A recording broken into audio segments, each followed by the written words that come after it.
Okay. Now the first example which I'll be taking for functions today is of variable length arguments. So whenever you need to process a function for more arguments than you specified while defining the function, you can make use of variable length argument. Okay. And they are named in the function definition like a regular one. So to take an example, what I'll do is I'll pass, you can see either a list or I'll pass multiple arguments to this function and we'll try to print it. Okay. The definition of the function will start with the keyword def. Okay. And followed by the name of the function. So I'll write print info as the name of my function. Let us have one variable argument called arg1 followed by a variable called var type. Okay. Now, if you look at the second argument which I have given an asterisk in front of the variable.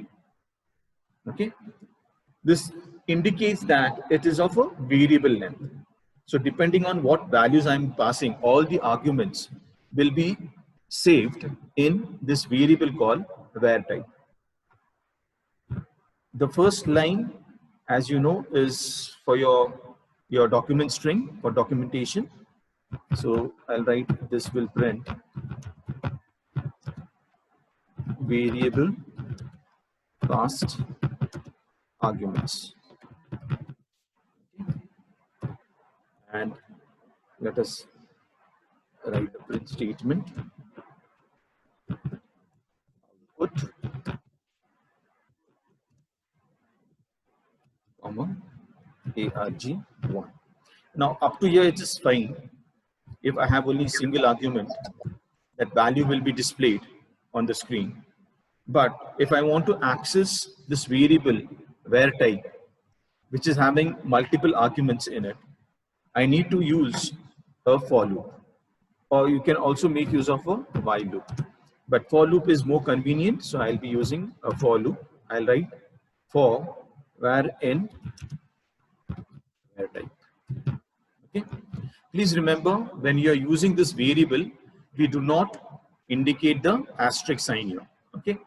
Whereas in the argument, we have to give the asterisk sign. That's the difference. And I print the value which is stored in var. Okay. And to go back to the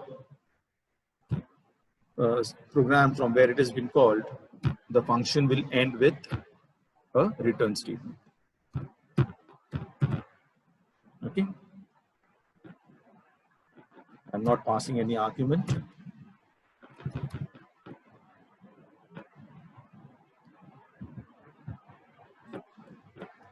Okay. Let us make a call to this function. So if I call this function using a single argument, let us say I pass 10 here. Okay. And I execute this program.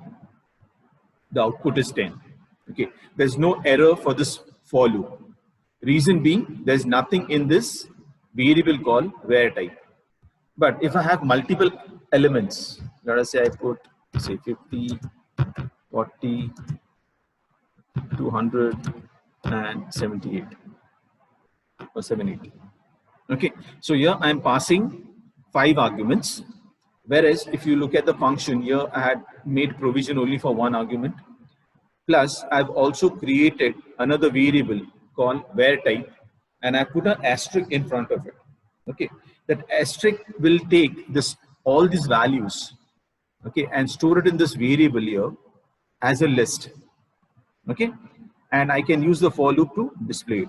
Now, when I run this one, okay, I get all the values. So I get 10. Then 50, 40, 200 and 780. Clear?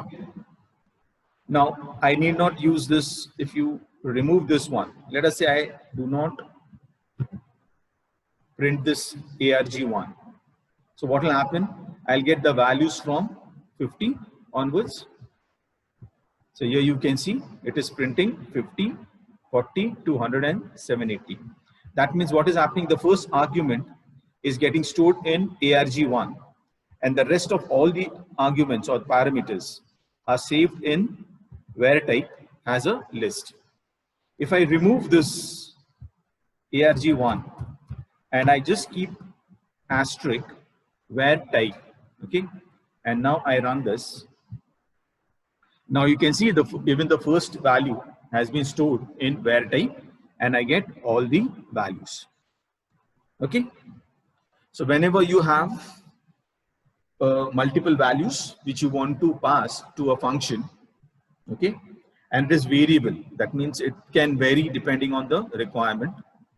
Please make use of an asterisk in front of the variable which you are going to pass, or which will be a parameter which will be accepting the value from the function. Clear? If you have no doubts, we'll move ahead. I'll show you one more thing here. If suppose by chance you want to pass a dictionary to the function, okay, your dictionary usually has a key and a value, right? So I'll write a small function here where I'll pass a dictionary to the function. Let us delete this, and I'll name this as, let us put a profile, a build profile. So I have a function here, build underscore profile, okay, and it is going to take some parameters. Now what parameters I'll pass from the function or to the function we'll decide later on. What I'll do is I'll go down first and just make a call to this. I'll write user profile, okay, equal to build profile. Now the parameters which I'll be passing depends on what type of a profile you want or what variables you want in this. Let us say I want first name, then the last name, then location. So I'll put the first name as a parameter directly. Let us write Vijay. Second parameter I'll pass as, say, the surname, okay. Then here I'll, instead of passing the value, I'll make use of the variable location equal to, okay, and I'll put, say, Pune, right, comma. I can continue, let us say the field. So is in which field, say analytics, okay. Then specialization, let me say is specializing in machine learning, okay.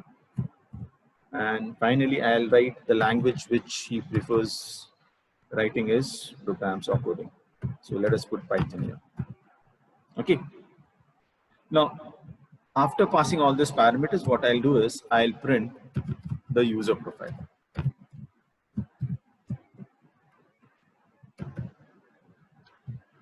Okay.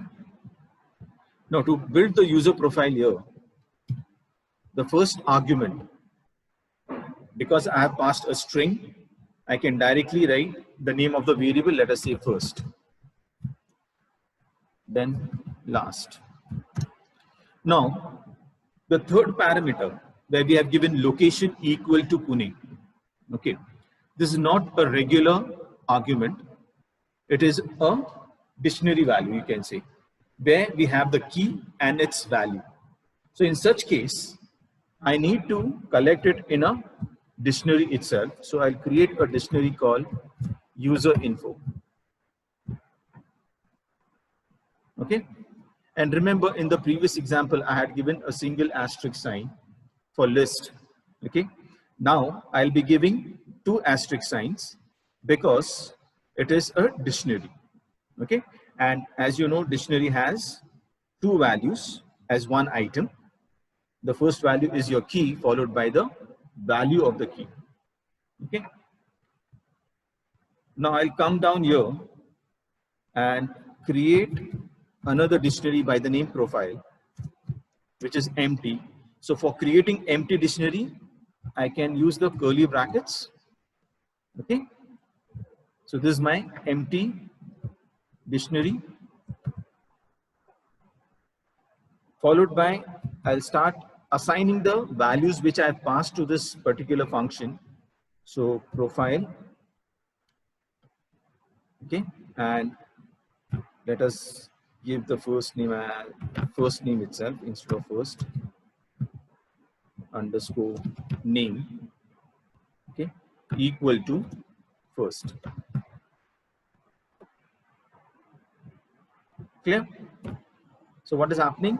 I'm creating one key by the name, first name, and the value which was passed, like Vijay was passed to this function, will be the value for this key in my dictionary profile. Okay.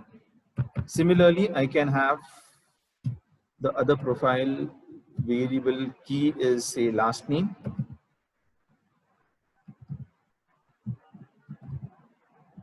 And I'll assign the parameter last year.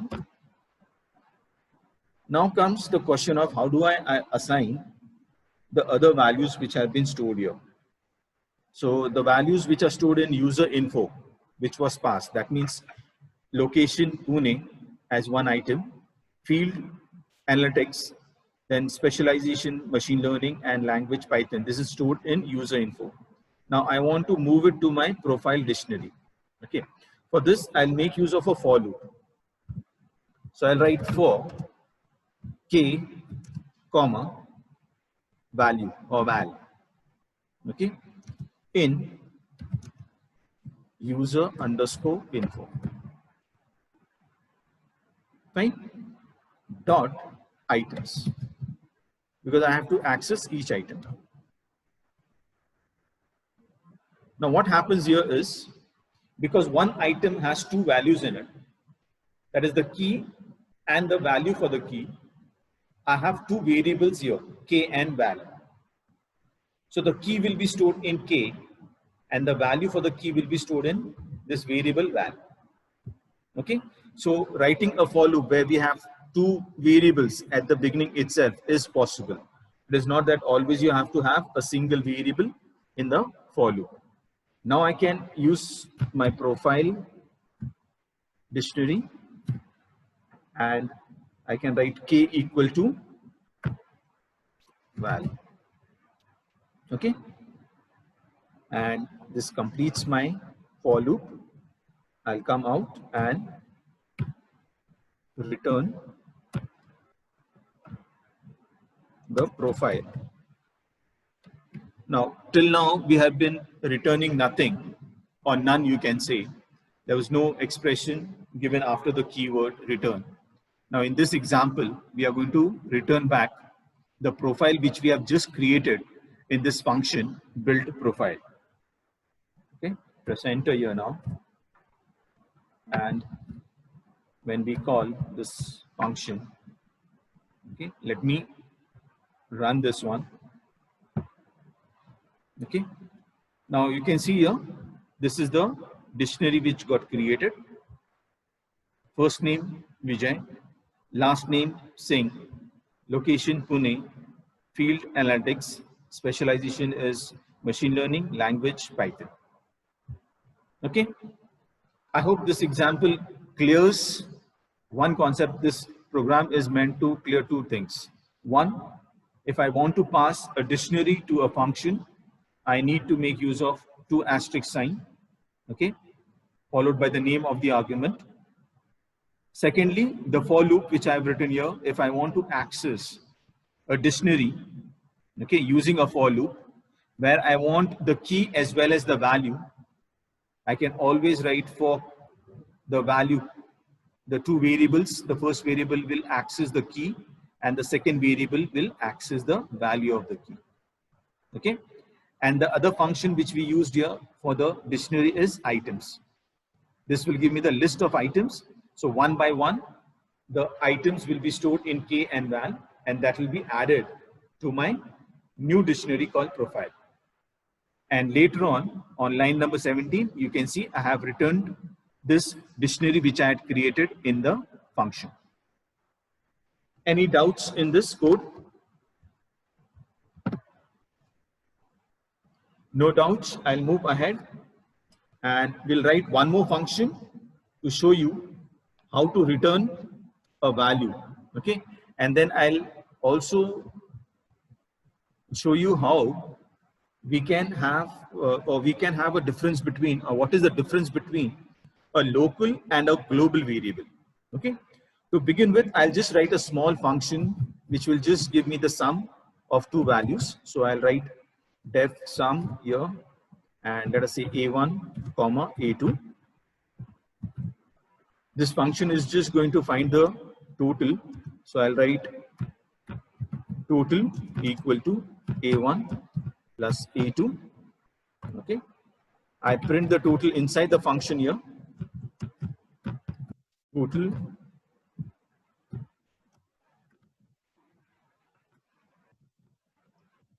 and I return back.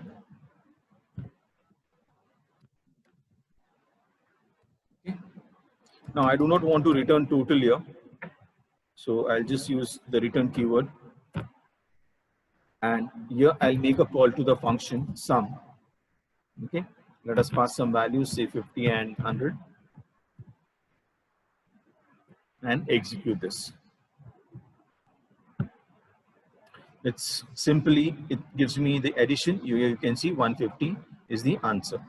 Now, if you want this function to return a value back to the line from where I have called it, in that case, I can give the variable total here, and here I can write total again equal to the sum and the function, and I can print this total here as well.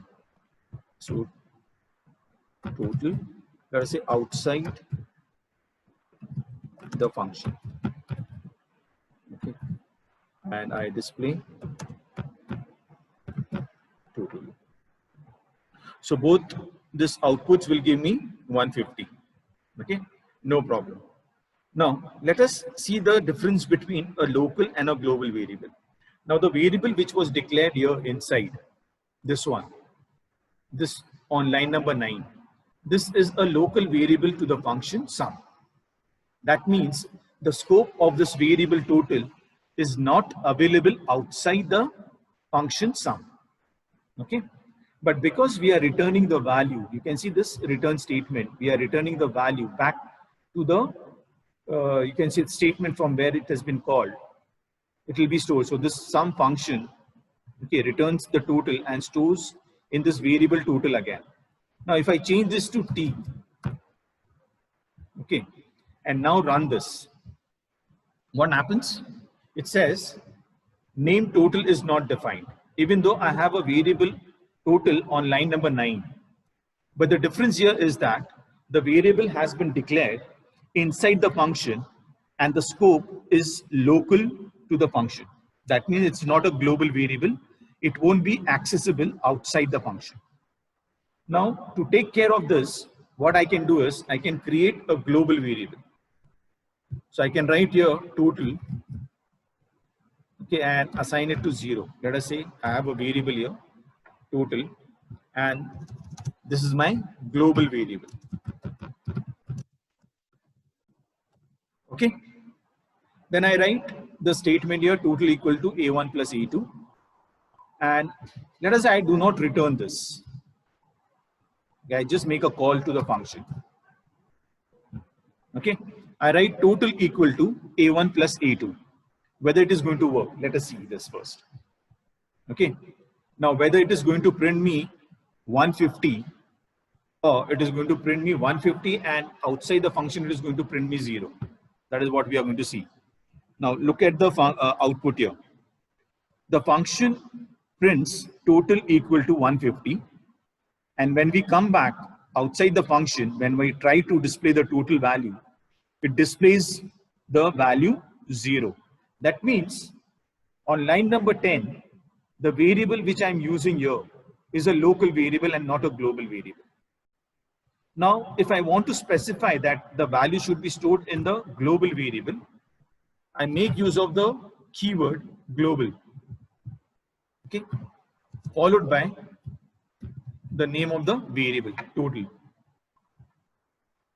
And then I write total equal to A1 plus A2, print the total here inside the function and here outside the function. Now let us run this. Okay. Now you can see the difference. Initially it was displaying me 0, that was the global variable value. Now once I use the keyword global to define the variable inside the function, what happens? The total variable will be now considered as a global variable. The value will be stored in the global variable and not in the local variable. That is the major difference. Okay, so whenever you have variables which you want to keep it global so that you can access it outside the function as well, please make use of the keyword global. Any doubts here?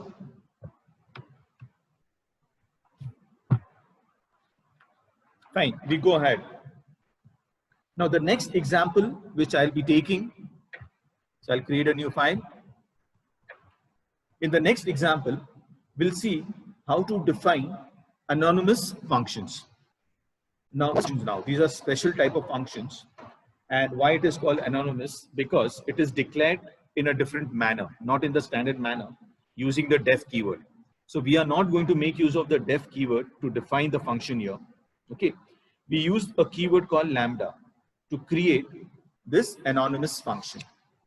Okay, there is some difference between the regular function and the anonymous function.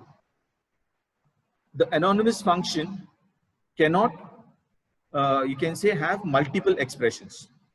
Okay, it returns only a single value and it will have a single expression, a single command, you can say. Okay, let us take an example. I'll define a function here. So let us say function definition here. Okay, as I told you, it won't be a regular function. So I'm not going to make use of the def keyword to create or define this anonymous function.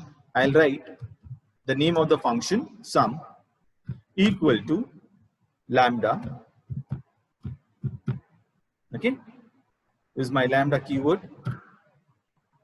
followed by the arguments which I have. Let us say I have arguments a1 comma a2, and I want to find the sum of these two values. So I'll write the expression which I wanted to return is a1 plus a2. Okay, and I will just make a call to the function from here.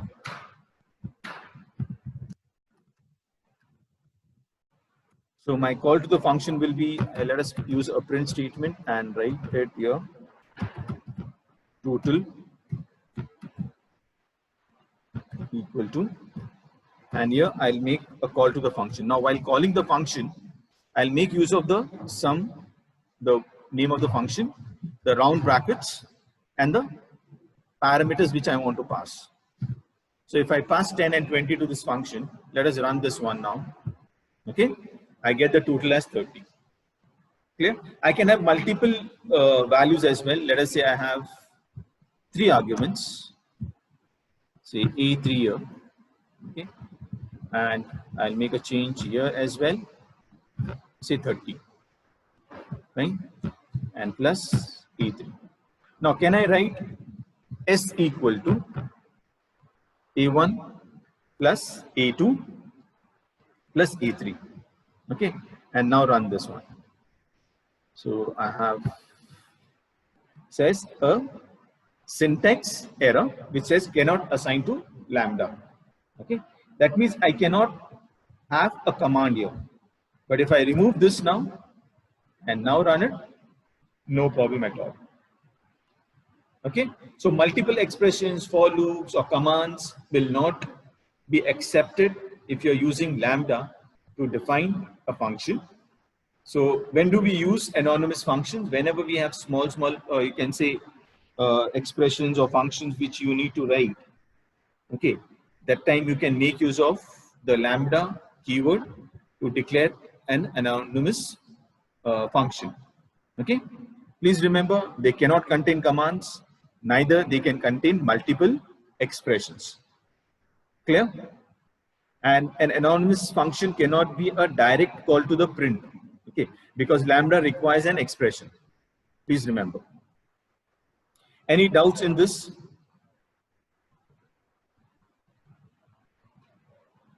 One more thing about lambda is lambda functions have their own local namespace, okay, and they cannot access variables other than those in their parameter list. Okay, so if I have a global variable or some variable which is declared on top and I wanted to access in this function, it won't be available or it won't be accessible.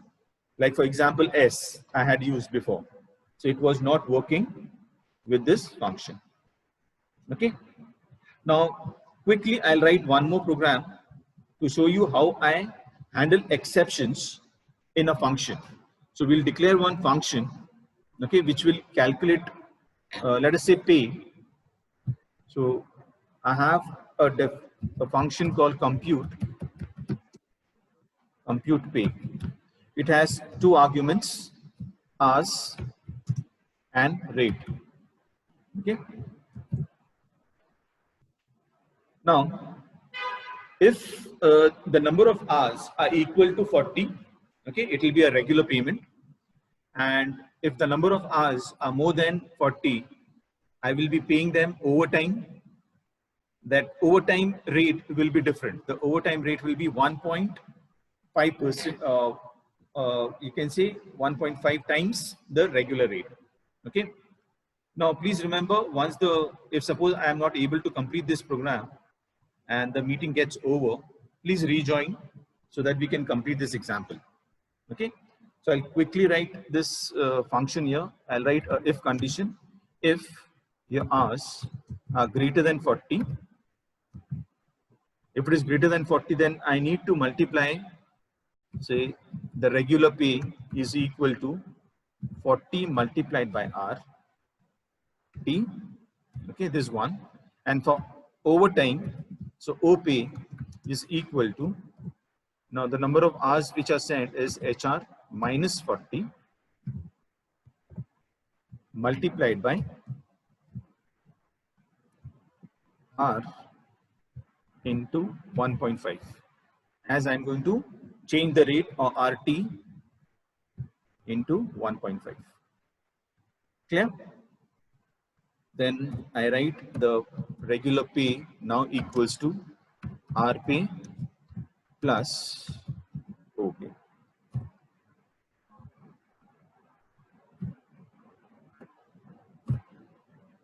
Let's write the else part. If suppose it is not greater than 40, then simply write pay equal to your HR multiplied by RT. And my return statement, let us return the parameter or variable p. Okay. Now, instead of passing a constant value, now in this example, I'll take the input from the user. So let us take h equal to input, and you can write a message here, enter hours. Okay, and for rate, I'll take R equal to input, enter pay rate. Okay, and from here I can make a call to the function. Okay, but before making a call to the function, because we are going to perform some calculations and these are some numerical values, your input function, you remember, usually returns a string value. Okay, so I need to convert this into a float value or an integer value. Let us convert this into a float value. So I'll write fh equal to float into round brackets h. Okay, similarly I'll do it for the rate, fr equal to float into bracket r. Okay, after converting this, I'll make a call to the variable. So I'll write pay equal to or p equal to compute pay, and I'll pass FH, comma, FR. And here I can print the value which is pay, comma. Okay. Now this is a very regular function. Let me run this and show you the output. Here you can see it is waiting for me to enter the hours. Let us enter 43 hours and let us say 500 per hour, and that is my pay. No problem at all if my inputs are right. Now let us rerun this, and instead of entering numerical value, by chance, let us say I enter 20 hours. So I write 20, and this is a string, okay? And here I enter 500. What happens? I get an exception. What is this exception or the error which I am getting is, because the string 20 cannot be converted into a float, it gives me an error. Okay.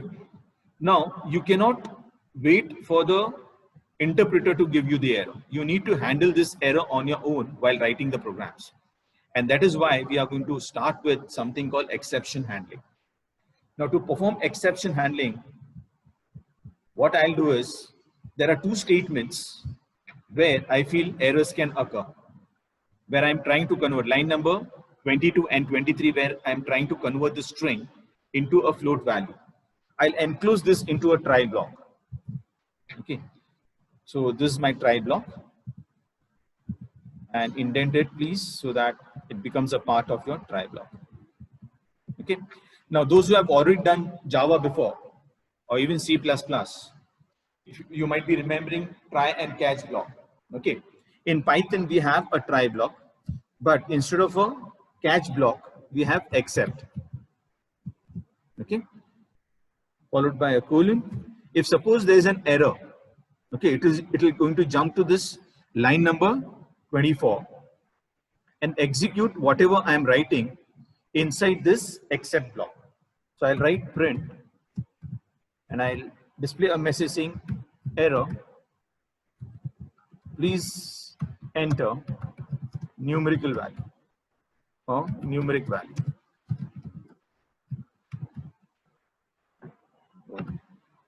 Fine. After displaying the error, I want to terminate my program. So I'll be using sys.exit. Okay. Now, if I'm using this exit function, which is a part of a module called system or sys, I need to first import it. So I'll go up here and write import sys. Okay, that's my module which I've imported, and I'm using the exit function. So what happens is, it is not going to execute any other line in my program. It is going to directly come out of the program if there is an error. Now let us run this.